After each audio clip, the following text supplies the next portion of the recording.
some countries, sport is like the national pastime. That's But in true. the Philippines, some might say that pageantry is the pastime.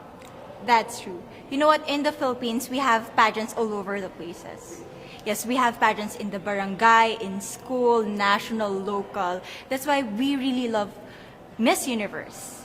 It's like it's giving pride and putting the Philippines back on the pedestal. That's why there's an added pressure as a candidate coming from a pageant-loving country.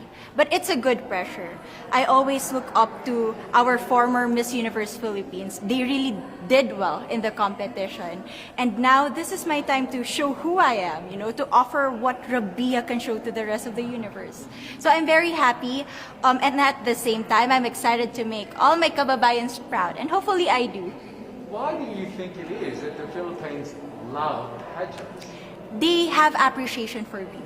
We do love pageant because we used to think that we wanted to be included in the world, I have to be honest, in the Philippines, my skin color used to be not the standard of beauty. I was obsessed whitening my skin because these are the kinds of beauty queen we see on the mainstream. But things were different now. That's why I'm very proud to be a morena. In the Philippines, we call it morena. It's brown skin girl. And to be able to represent, my color, my identity as a true Filipina. Tell me about your journey to being crowned Miss Philippines. In a world that, in a country I should say, that loves pageants. That must have been a very intense process. Tell me about, your journey to being Miss Philippines. Well, my journey was crazy. You know what? I started to be a dark horse. Nobody noticed me. Nobody knows I was in the competition up until the preliminary and the coronation night. And when I won, I received different comments. Of course, there were people who didn't expect me to do well, who think that I cheated. That's why I need to redeem myself in Miss Universe. I really need to do well in this competition. And the thing is, I love pressure. I love criticism. I get better every day with that. You tell me I cannot do that, I turn to you and I'm going to say that, no, I can do it for myself. Good for you. So how does it feel then to be on the global stage? How do you feel to be here in this moment, right now? It's crazy, but I'm overwhelmed with the support, not just from the Filipino community, but also from Thailand, Latin countries who do appreciate me as a candidate, as a person.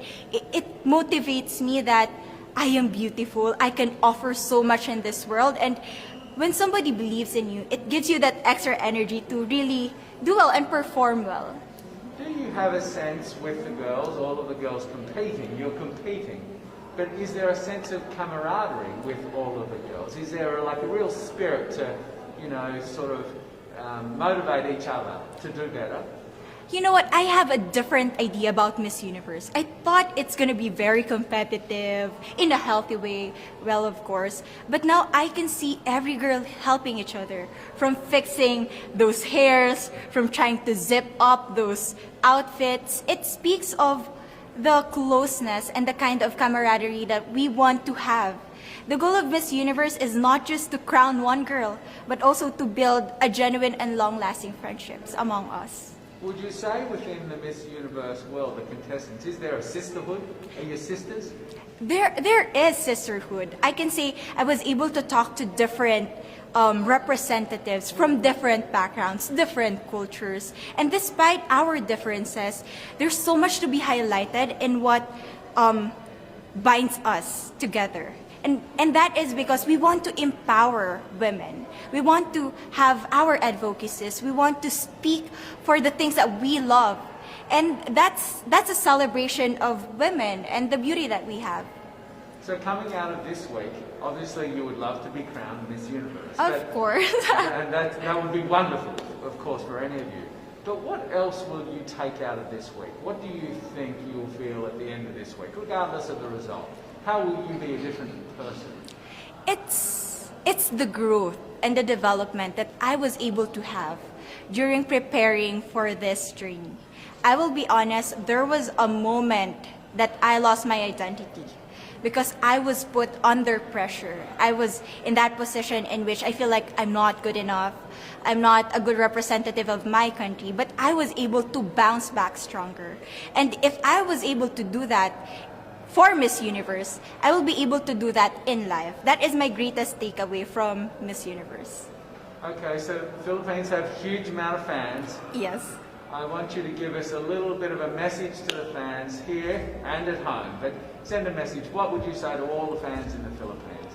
To all my fans from the Philippines and from all over the world, maraming salamat po. Thank you so much for loving me and for believing in me. It means a lot to somebody who is so naive in this industry, who has no idea how to become a beauty queen on the first day of my journey. But because of your love and support, I was able to be the woman that I am today. And regardless of the result, I may or I may not win the crown, but one thing is for sure, I'm gonna make you all proud.